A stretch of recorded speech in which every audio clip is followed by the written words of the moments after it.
Vamos a meternos de lleno en el Frente Oriental, el que fue, sin duda, el escenario más grande y sangriento de toda la Segunda Guerra Mundial. Un lugar donde el curso de la historia cambió de forma radical. Todo empieza el 22 de junio de 1941. Ese día, bajo el nombre en clave de Operación Barbarroja, la increíble cifra de 3 millones de soldados alemanes lanza un ataque sorpresa contra la Unión Soviética. Con esto se rompía un pacto de no agresión y se abría un frente de batalla que se extendía miles de kilómetros. La guerra acababa de entrar en una dimensión nueva, mucho más brutal. El objetivo de Alemania estaba clarísimo. Querían apoderarse de recursos que eran vitales para ellos, como el petróleo y el grano, y así poder mantener su maquinaria de guerra funcionando.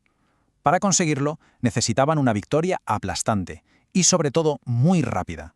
Y para lograr esa victoria rápida, usaron la táctica de la guerra relámpago o Blitzkrieg, que al principio fue, la verdad, devastadora. Columnas de tanques apoyadas por aviones avanzaban sin parar, rodeando a ejércitos soviéticos enteros y llegando a destruir gran parte de su fuerza aérea, incluso antes de que los aviones pudieran despegar. Pero claro, ante un avance tan brutal, la respuesta soviética tenía que ser igual de extrema. La consigna era una: sobrevivir, costase lo que costase. Y para ello recurrieron a una táctica que parece una contradicción: la autodestrucción. Pusieron en marcha lo que se conoce como la política de tierra quemada. La orden era muy simple: no dejar absolutamente nada que los invasores pudieran utilizar. Quemaban los campos, volaban los puentes y las vías del tren e incluso inutilizaban los pozos de agua. El propio territorio se convirtió en un arma para negarle a los alemanes cualquier tipo de suministro. Y la lucha no solo venía del ejército regular. Detrás de las líneas enemigas de los bosques surgían los partisanos. Eran guerrilleros que saboteaban las líneas de suministro alemanas y preparaban emboscadas, obligando a Alemania a desviar tropas que eran cruciales en el frente solo para proteger su retaguardia. Así que la invasión relámpago se había frenado.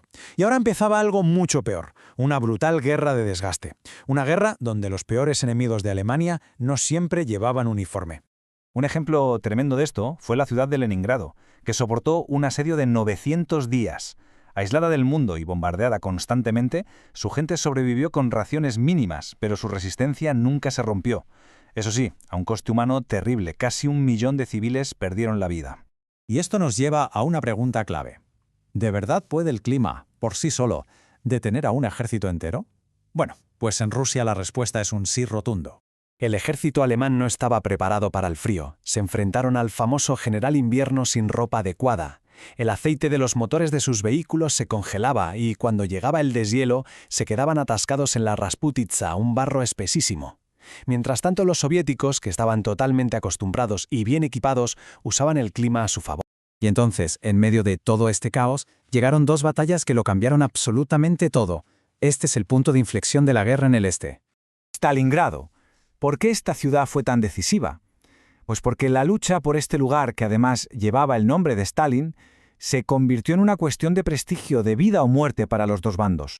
Después de meses de combates salvajes, luchando literalmente casa por casa, el Ejército Rojo lanzó una contraofensiva a gran escala. Con un movimiento de pinza perfecto, rodearon la ciudad y atraparon dentro a todo el sexto ejército alemán. Y aquí está una de las claves. Mientras Alemania se desangraba en el frente, los soviéticos habían hecho algo muy inteligente. Habían movido sus fábricas al este, lejos de las bombas. Y desde allí empezaron a producir en masa tanques sencillos, pero muy efectivos, como el T-34, llegando a duplicar la producción alemana. La guerra, al final, también se ganaba en las fábricas. En el verano del 43, Alemania intentó un último y desesperado golpe para recuperar la iniciativa. Reunió a sus mejores divisiones blindadas para una gran ofensiva cerca de la ciudad de Kursk. El resultado fue, sencillamente, la mayor batalla de tanques de la historia. Más de 6.000 vehículos blindados chocaron en un espacio relativamente pequeño. La ofensiva alemana fue aplastada, y con esa derrota se esfumó para siempre su capacidad de lanzar grandes ataques en el este. A partir de aquí, la situación dio un vuelco total. Con la iniciativa en sus manos, el Ejército Rojo comenzó un avance larguísimo e imparable hacia el oeste. El objetivo final ya estaba claro: Berlín. La Operación Bagration, en 1944, fue una auténtica obra maestra de estrategia militar.